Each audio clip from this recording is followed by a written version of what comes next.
Hello guys, मैं स्वाति वैष्णव स्वागत करती हूँ आपका हमारे यूट्यूब चैनल में। जैसा कि थंबनेल आपने देख ही लिया होगा, हम स्टडी करने वाले हैं इस लेक्चर वीडियो के माध्यम से कि हिस्टोरिकल स्कूल के जो मेन जूरिस्ट हैं उनकी बुक्स के बारे में। मैंने बता दिया था कि एग्जाम के पर्पज से ये बहुत इंपॉर्टेंट है। तो चलिए 70 से स्टार्ट करते हैं। चूंकि ये प्रोफाउंडर है हिस्टोरिकल स्कूल के, तो ठीक है, इनका जो वॉकजिस थ्योरी था, तो इनकी तीन बुक मैंने लाई है जो इम्पोर्टेंट है। हालांकि बुक्स बहुत सारी लिखी गई हैं, लेकिन जो एग्जाम में आती हैं, आने लायक है, उसको बस डिस्कस करेंगे हम। फर्स्ट इनकी बुक है the system of modern Roman law. मैंने लिख दिया है ताकि आपको लिखने में आसानी हो। The system of modern Roman law, the history of Roman laws in middle ages, law of possession. ठीक है, हिंदी में एक बार मैं बता दूं इसको।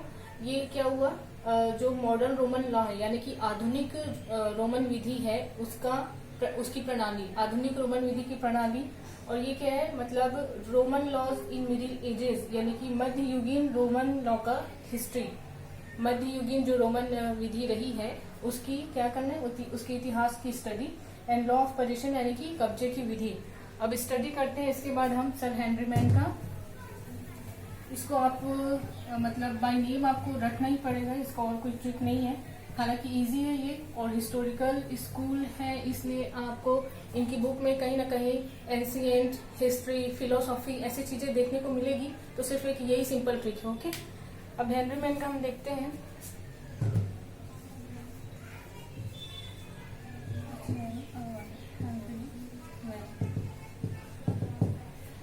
हेनरी मैन का चलिए स्टडी करते हैं। इनकी बुक जैसे मैंने बताया था आपको, एंशिएंट या फिर हिस्ट्री ऐसी चीजें दिखेगी।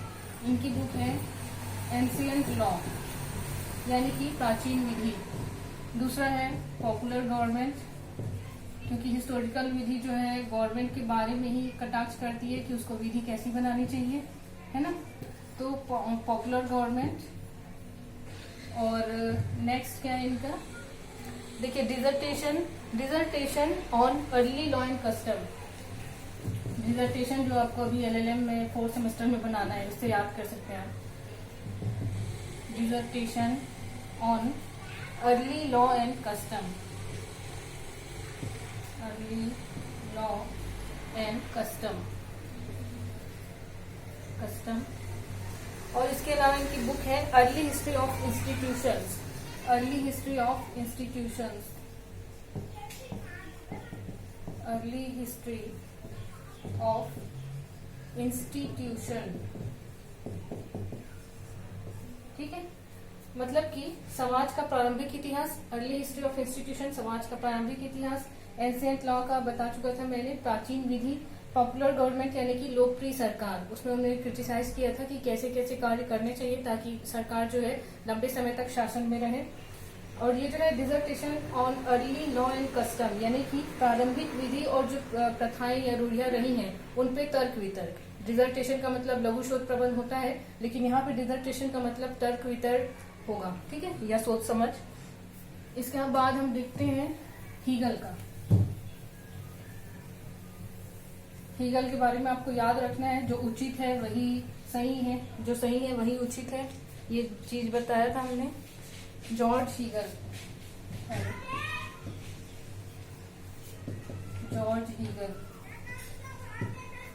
ठीक है।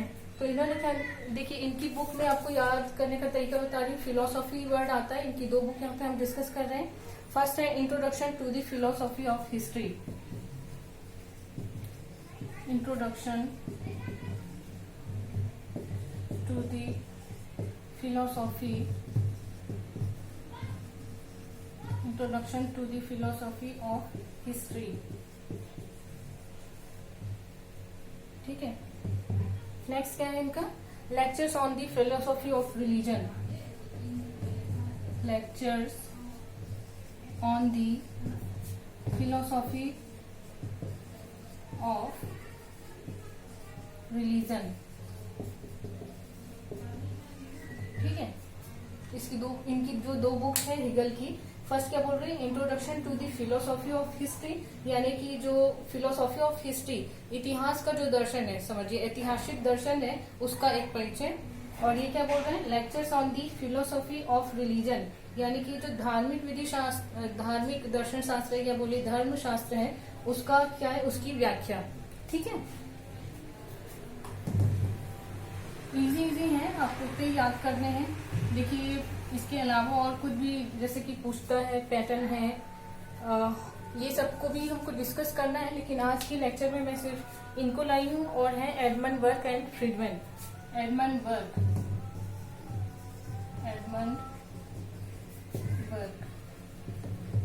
बर्क के बारे में आपको क्या याद रखना है कि सेविनी के भी पहले इन्होंने ऑर्गेनिक प्रोसेस नामक थ्योरी को इजाद किया था, जिसमें ये बोलते हैं कि क्रमिक विकास जैसे कि हर प्राणी का होता है, वैसे ही विधि भी क्रमिक विकास के थ्रू ही अस्तित्व में आती है।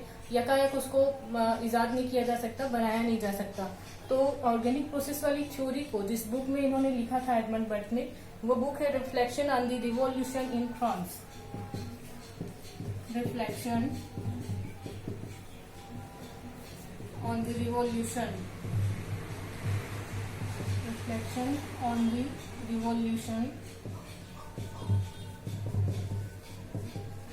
in France। ठीक है, मतलब कि फ्रांस में जो क्रांति हुई थी उसका प्रभाव क्या पड़ा, उसका रिफ्लेक्शन क्या हुआ। इसके अलावा एक और चीज इन्होंने रिवॉल्यूशन से रिलेटेड लिखी है, वो है द एविल्स ऑफ रिवॉल्यूशन, मतलब क्रांति के दोष या दुष्प्रभाव। The evils of revolution. ठीक है, तो देखिए सेविनी का जब आप स्टडी कर रहे थे क्या था उसमें, the system of modern Roman law. इसके अलावा क्या था कि देखिए system of modern Roman law and जो भी मतलब कि the history of Roman laws in middle ages. आपको रोमन लॉ की कंटिन्यूटी दिखेगी इनकी बुक में। उसके बाद हमने हेनरीमैन देखा तो उसमें एंशिएंट लॉ या फिर अर्ली हिस्ट्री, अर्ली कस्टम। और जब आपने हीगल का देखा तो इनकी दोनों बुक में फिलोसॉफी जो टर्म है उसका रिपीटेशन होना है। एडमंड बर्क में रिफ्लेक्शन मतलब रिवॉल्यूशन के बारे में लिखा है, तो इस चीज को आप थोड़ा सा एक ट्रिक बना के याद कर लीजिएगा। और दूसरा लास्ट में मैं बता रही हूँ फ्रीडमैन का। फ्रीडमैन की बुक क्या है, फ्रीडमैन की बुक है लीगल थ्योरी। फ्रीडमैन की बुक है ये, इनकी मतलब कि बहुचर्चित किताब है, इसलिए इनका एक बुक नाम ये याद करना ही सफिशिएंट होगा। ठीक है, तो आज के लेक्चर में इतना ही। Thank you.